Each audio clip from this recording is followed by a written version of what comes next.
Certain black women do have a vested interest in white supremacy. It's not something that a lot of black people want to talk about, despite in this day and age where everybody's airing their dirty laundry.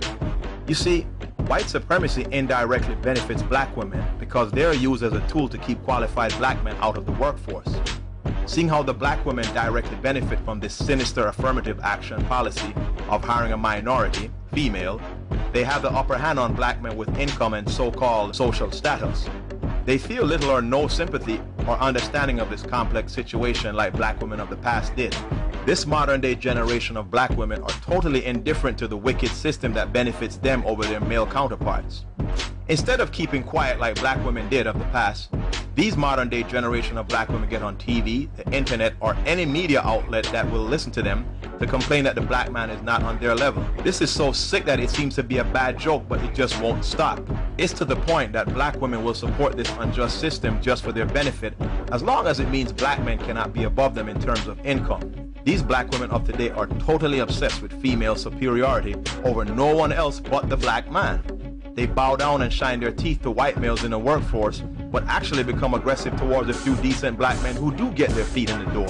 I can't understand for the life of me why these black women would hate to see black men make it in life, considering the high black male unemployment rate among us. In many large cities, that number is at the top 50%. If anything, this might be proof that black women do not want black men to rise up in society because it will leave them behind of terms of being the white man's favored minority. However, the black woman's position as a preferred female minority suppressed their men will not last very long. Many white men are now being out of work as the economy seems to be bottoming out.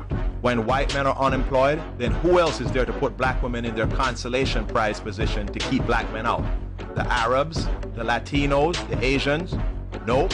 Black women can forget about all those men piping them up.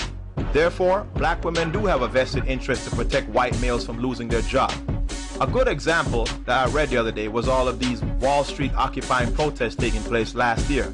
I read an article from a black woman who went to show her support for the so-called movement, Occupy Wall Street movement, only to be greeted by racist white males who made derogatory remarks towards her. She found out her type was not wanted there among white men issues.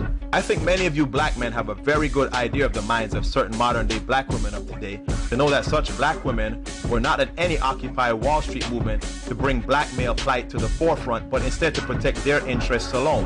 White men out of work means black women out of work. The gravy train will not last past this current generation because all these non-black female minorities that are rapidly increasing society, particularly Mexicans, can and will replace black women as a preferred minority to fill the affirmative action policy of hiring minority women.